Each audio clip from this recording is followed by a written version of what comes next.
We're back with part 3 of this week's reading of the Messianic Jewish Family Bible, Tree of Life version, TLV.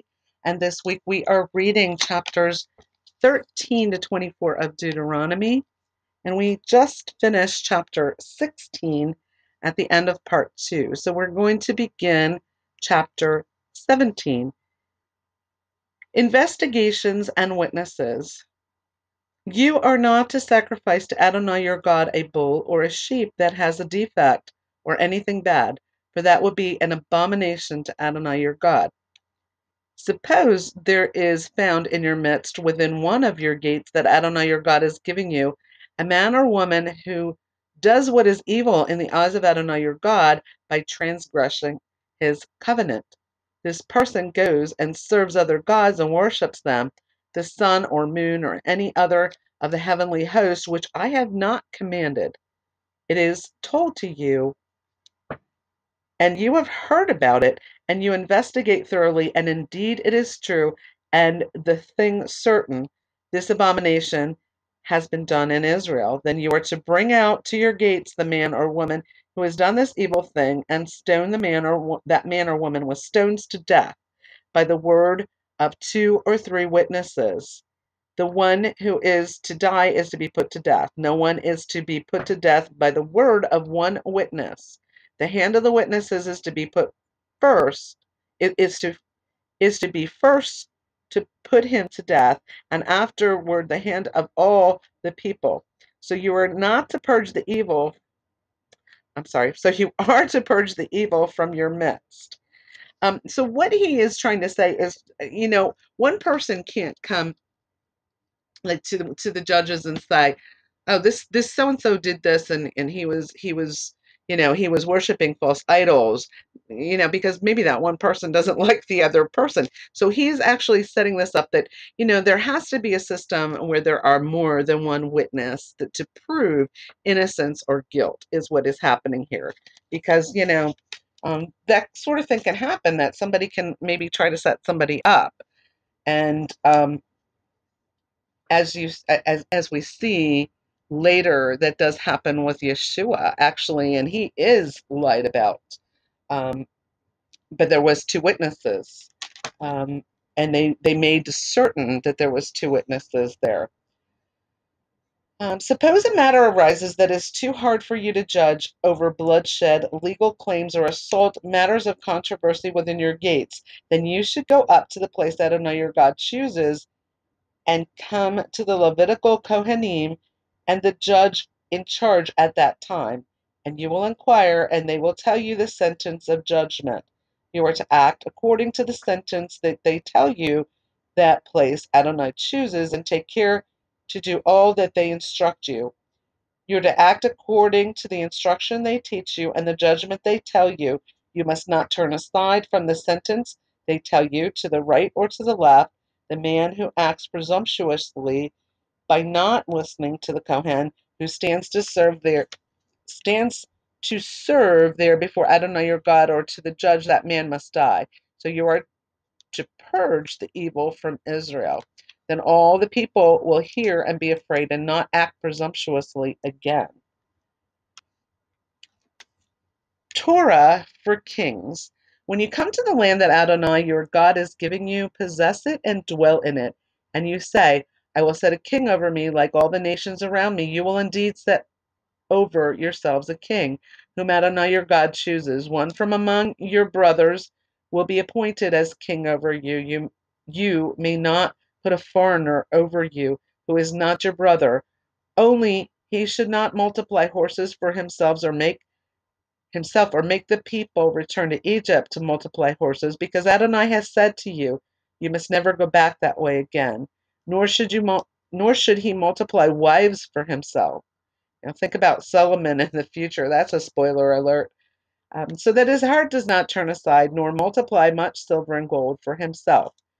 Now, when he sits on the throne of his kingdom, he is to write for himself a copy of this Torah on a scroll from what is before the Levitical Kohanim. It will remain with him, and he will read it all the days of his life, in order to learn to fear Adonai his God and keep all the words of this Torah and these statutes. Then his heart will not be exalted above his brothers, and he will not turn from the commandment to the right or to the left, so that he may prolong his days in his kingship, he and his sons in the midst of Israel. So Adonai's already telling them that, they're going to want a king, but he's telling them how it needs to be decided, um, and also what that king is not to do. So again, spoiler alert, you're going to see as we move forward in the Bible, how this was actually gone against, and how Solomon actually started out good, but he fell. And he fell in a big way because he multiplied many, many, many, many wives. And that was not what he was supposed to do. And just with the footnotes in 2 Corinthians 13:1, under the heading of final warnings, this is the third time I am coming to you. By the testimony of 2 or 3 witnesses shall every word be established. So that was carried on into the new covenant as well. And again, we're also told in the future that there will be 2 witnesses prior to Yeshua's return. So 2 witnesses is very important. So when we think of types and shadows, and this is already being established here in the Old Covenant way back, in the book of Deuteronomy. Okay, so that is the end of chapter 17. And to recap, chapter 17 addresses that there should not be sacrifices of any bullock or sheep that is blemished. And the second part discusses the administration of justice. And the third part discusses the choice of a king. Once the land will be possessed, God will set a king over the people. And that king needs to come from Benaiah Israel, not from another land that is foreign to them. Chapter 18, the Levitical Kohanim, all the tribe of Levi, are to have no portion or inheritance with Israel. They are to eat the offerings made to Adonai by fire as his inheritance. They will have no inheritance among their brothers. Adonai is their inheritance, just as he promised. So this will be the share due to the Kohanim from the people, from those who offer a sacrifice, whether a bull or a sheep. They are to give the Kohen the shoulder, 2 cheeks, and the stomach, the first fruits of your grain, of your new wine, of your oil, and the first fleece of your sheep you are to give to him. For Adonai your God has chosen him from all your tribes to stand and serve in the name of Adonai, him and his sons forever. Suppose a Levite comes from one of your towns, wherever he is living in all of Israel, and he comes whenever his soul desires to the place that Adonai chooses, and serves in the name of Adonai his God, like all his fellow Levites who stand there before Adonai. They are to eat equal portions regardless of their father's goods.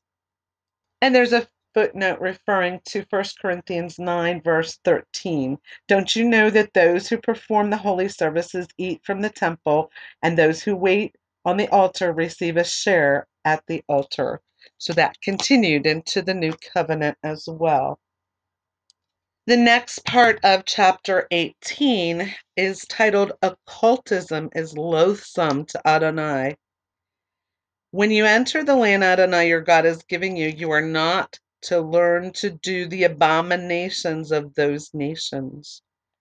There must not be found among you anyone who makes his son or daughter pass through the fire, or a fortune teller, soothsayer, omen reader, or sorcerer, or one who casts spells, or a medium, a spiritist, or one who calls up the dead. For whoever does these things is an abomination to Adonai, and because of these abominations, Adonai your God is driving them out from before you. You are to be blameless before Adonai your God. For these nations which you are about to dispossess, listen to soothsayers and fortune tellers, but as for you, Adonai your God will not allow you to do so. So sorcery, all that kind of stuff, no. And the last part of chapter 18 is entitled, A Prophet is Promised. Adonai your God will raise up for you a prophet like me from your midst, from your brothers. This is Moses talking to the people. To him you must listen.